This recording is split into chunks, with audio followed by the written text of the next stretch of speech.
Hello and good morning, everyone, Panther family. Welcome to another episode of the Panther Voice Podcast. I am your host, Dr. Shaniqua Webb, the client advocate from the Counseling Center. And as you can see, we have a special guest today. We have Leslie Knapp. She is the Assistant Director of Student Nutrition Services and Panther's Pantry. And she's going to be talking with us today about food insecurities and how to get resources in this regard. So thank you, Leslie, for being a guest. Absolutely. Thank you for having me. Yes. You doing okay today? Oh, wonderfully. How about you? I'm doing well. Well. Thank you for asking. Yes. So if you're ready, we can go ahead and get started. That sounds great. Okay. So can you tell us a little bit about yourself and your job role? Yes, absolutely. So as you mentioned, I work with Student Nutrition Services. So I'm also a registered dietitian. And we offer individual nutrition counseling for students as well as nutrition education through social media and outreach events. And additionally, I oversee the Panther's Pantries, and we have 4 locations, one at Atlanta campus, one at Clarkston, and then also on Decatur and Dunwoody's campus as well. So it's kind of a very dynamic role, and I love it. Okay, great. Thank you for that. So I know that a lot of our students have heard the term food insecurities, but what exactly does that mean? And how would someone know if they're experiencing that? Wonderful question. So I think in the most general sense, food insecurity is a lack of consistent access to food, right? And not just food in general, but also food and to help with a healthy lifestyle, right? It can be twofold. And those barriers can, of course, be financial, but could also be transportation, location, those type of things as well. And I kind of think of food insecurity as a twofold approach, right? We have short-term food insecurity, and I think this is something a lot of our Georgia State students experience. So it could look something like the paycheck got delayed this week, so we're not able to get groceries, right? Or maybe at the start of the semester, we purchased books instead of being able to support grocery needs, right?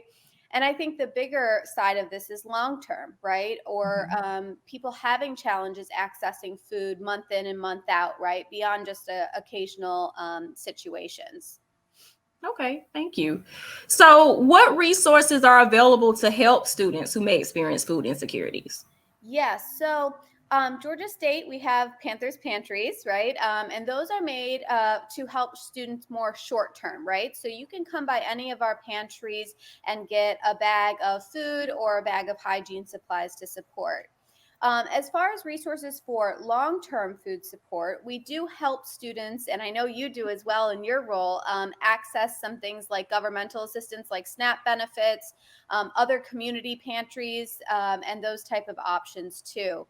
I should note, we often think of food insecurity as a very severe situation, right? As not having food at all, which of course is part of that. But I do encourage students to think about if you're struggling to get food each week, or maybe have to choose a meal between something else that you might spend your money on, that is also food insecurity. And Panther's Pantry, as well as some of these other resources, are there to support those needs just as much as the more severe.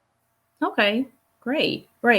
And do you discuss the topic of food insecurities during your meetings with students?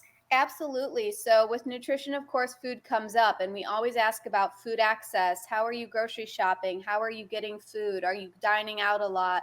And we really try to examine that. I know a lot of other departments on campus, of course, with you, with client advocacy, the counseling center, the health clinic, student victim assistance. I think we all work to really try to evaluate and see if this is a barrier for students. And then we have a beautiful group on campus to help support students finding these resources and really getting them connected.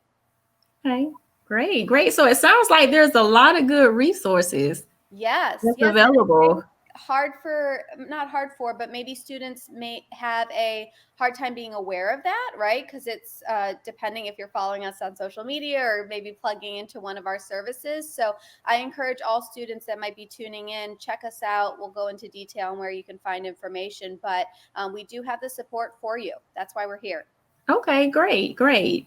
And is there anything else that you want to add that maybe I haven't already asked? Absolutely. If I could, I'd like to go into a little bit more detail on how to access Sure. the pantries, and a little bit more information there. Sure. So any student that's currently enrolled at Georgia State University and has their Panther ID can come to the pantries once a week. I mentioned those 4 locations, but it doesn't matter where you're taking classes. You can attend any of those 4 locations based on convenience or what might be closer to you, or easier to get to. Also, to do so, all you need is to complete this short intake form. We don't ask any financial information. It's not a form that you have to be approved to visit the pantry. It's just a little bit of background information, and also asking what types of bag and materials, food supply, I should say, that you might want. As I mentioned earlier, we offer food bags. So they come with about a week's worth of food for breakfast, lunch, and dinner is what we try to aim for. But I do want to note it does depend a little bit on what we have available inventory-wise at the pantry. And we also supply hygiene products such as shaving cream, toothbrush, toothpaste, those type of things. So you can get a food bag and a hygiene bag when you come to the pantry.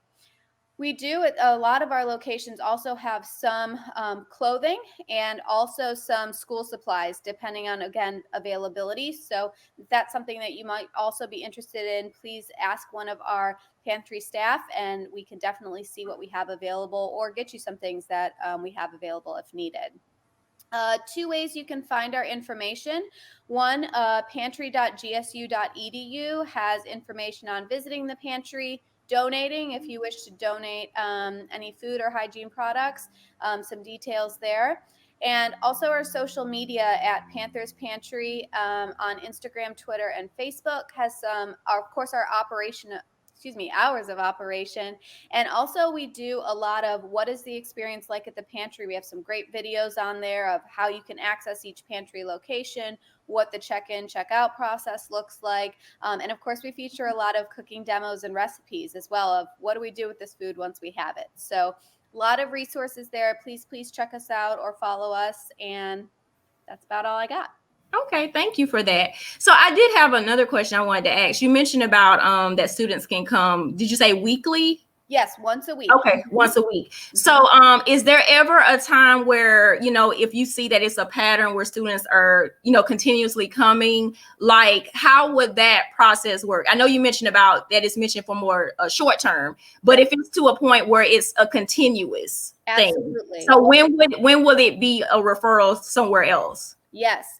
I think for most of us, if the students are attending, or if you're coming more than 3 times per month, right? Or if you're coming weekly each month, that's where we might ask if you'd be interested in talking about some additional resources. We do have a question on the intake form as well that asks if you'd be interested in more long-term food support. And we also have a question on there if not just long-term food support, but assistance with housing, employment, finances, etc. So we can kind of see if there's some resources we can get you plugged in with. So great question, but I would say if you're going more than twice a month, maybe looking into some long-term support could be a great solution as well. Okay. And when students also, when they come to the pantry, whatever location that they're going to, is there something that they have to bring? Like, do they have to show their ID, or like, what is that process like? Yep. Just bring your Panther ID. That's all you need. And a happy smile on your face. Just kidding. But definitely the Panther ID, right? So yeah, that's all you need. Just so we can verify your enrollment, and that's pretty much it. Okay, great. So I think it's such a good thing that the pantry is there for students, because I know I've read a lot about different universities doing pantries and things like that. So I'm really glad that we have one here at GSU for students. Yes. And I again encourage all students, if you ever have any issues with food security, insecurity, I should say, excuse me, whether it's short term or long term, please reach out to us through the pantry website. Our email is on there. You can contact me directly. But either way, let us know, because we do have the resources for you. And I know it's hard to do well as a student and do all the things that we need to do when we're hungry, right? It's hard to focus, it's hard to concentrate. And so we understand that need is super important, and we are here to help. Okay, great. Well, thank you so much. Was there anything else? Any other final thoughts as we wrap up? I think that's it, but thank you so much for having me. Yes, thank you.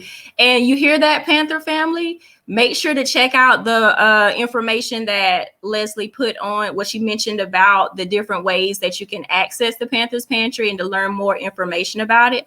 So until the next time, I hope you all enjoyed this particular episode. You all stay safe out there, take care. And until the next time we meet, always remember to own your advocacy. Take care. Bye. Bye.